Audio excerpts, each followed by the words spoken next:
Hello and welcome everyone. स्वागत है आपका हमारे यूट्यूब चैनल प्रेप अल्फा में। तो आज है 30 दिसंबर 2025। तो इस वीडियो में हम आज के टॉप 19 करंट अफेयर्स के क्वेश्चंस देखेंगे।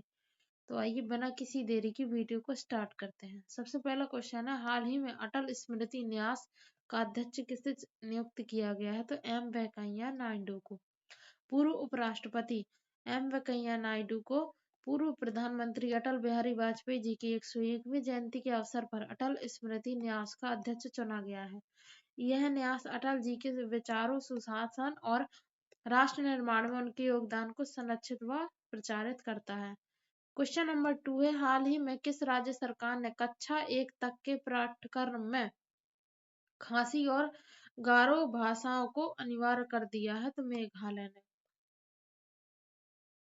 मेघालय सरकार ने स्थानीय भाषा और संस्कृति के संरक्षण के उद्देश्य से प्री प्राइमरी से कक्षा 1 तक खासी और गारो भाषाओं का अनिवार्य किया ताकि बच्चों को प्रारंभिक शिक्षा मातृभाषा में मिल सके। क्वेश्चन नंबर 3 है, हाल ही में एथलेटिक्स ब्रांड न्यू बैलेंस का पहला भारतीय ब्रांड एम्बेसडर किसे नियुक्त किया गया है? तो जानवी कपूर को।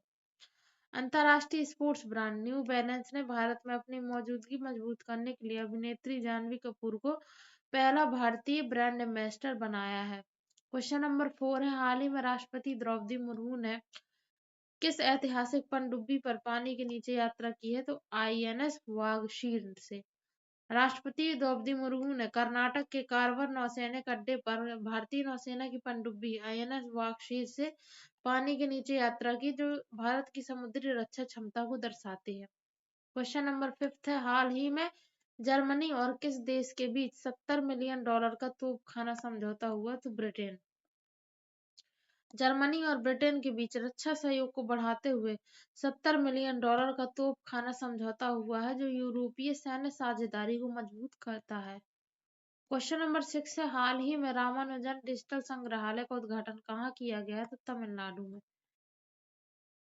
महान गणितज्ञ श्रीनिवास रामानुजन की स्मृति में तमिलनाडु में डिजिटल संग्रहालय का उद्घाटन किया गया है, जहां उनके जीवन और गणितीय योगदान को डिजिटल माध्यम से प्रदर्शित किया गया है। क्वेश्चन नंबर 7 है, हाल ही में आईएमएफ ने वर्ष 2026 के लिए भारत की जीडीपी वृद्धि दर कितनी रहने का अनुमान लगाया? तो 7.2%। आईएमएफ ने 2026 के लिए भारत की जीडीपी वृद्धि दर 7.2% रहने का अनुमान लगाया है और यूपीआई को दुनिया का सबसे बड़ा रियल टाइम पेमेंट सिस्टम बताया है। क्वेश्चन नंबर 8 है, हाल ही में जो स्ट्रॉन्ग मेलबर्न क्रिकेट ग्राउंड में 5 विकेट लेने वाले किस देश के पहले गेंदबाज बने हैं? तो इंग्लैंड के तेज गेंदबाज जो स्टोंग ने एमसीजी में 5 विकेट लेकर रिकॉर्ड बनाया और ऐसा करने वाले इंग्लैंड के पहले गेंदबाज भी बने हैं। क्वेश्चन नंबर 9 है, हाल ही में भारत और ब्राजील के साथ ट्रॉपिकल फॉरेस्ट फॉरएवर फंड में कौन सा देश शामिल हुआ है? तो इंडोनेशिया। इंडोनेशिया भारत और ब्राजील के साथ मिलकर इस फंड में शामिल हुआ है, जिसका उद्देश्य उष्णकटिबंधीय वनों का संरक्षण और जलवायु परिवर्तन से निपटना है। हाल ही में मोहम्मद अली अहमद अल हदाद का निधन हुआ है। वे किस देश के सेना प्रमुख थे? लीबिया के सेना प्रमुख मोहम्मद अली अहमद अल हदाद का हाल ही में विमान दुर्घटना में निधन हुआ है, जिससे देश की सैन्य व्यवस्था को झटका लगा है। क्वेश्चन नंबर 11 है, हाल ही में ब्रिजिट बार्दो का निधन हुआ है। वे किस क्षेत्र से संबंधित थे? तो अभिनेत्री। ब्रिजिट बार्दो एक प्रसिद्ध अंतरराष्ट्रीय अभिनेत्री थी। 91 वर्ष की आयु में उनके निधन से फिल्म जगत को बड़ी क्षति हुई है। क्वेश्चन नंबर 12 है, हाल ही में प्रधानमंत्री नरेंद्र मोदी ने पूर्वोत्तर लॉजिस्टिक्स हब का उद्घाटन कहाँ किया है? तो गुवाहाटी, असम में। प्रधानमंत्री नरेंद्र मोदी ने गुवाहाटी के नॉर्थ ईस्ट लॉजिस्टिक हब का उद्घाटन किया, जिससे पूर्वोत्तर भारत की कनेक्टिविटी और व्यापार को बढ़ावा मिलेगा।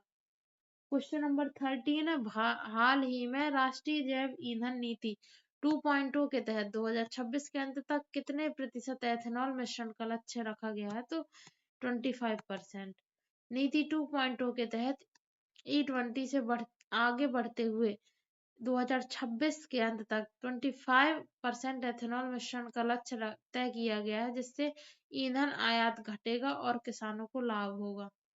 क्वेश्चन नंबर 14 है, हाल ही में किस राज्य सरकार ने पार्वती अर्गा पक्षी अभयारण्य को इको सेंसिटिव जोन घोषित किया है? तो उत्तर प्रदेश। उत्तर प्रदेश सरकार ने पर्यावरण संरक्षण को मजबूत करने के लिए पार्वती अर्गा पक्षी अभयारण्य को इको सेंसिटिव जोन घोषित किया है। क्वेश्चन नंबर 15 है, हाल ही में अमेरिका ने किस देश के लिए $100 मिलियन की सहायता की घोषणा की है? तो नाइजीरिया के लिए।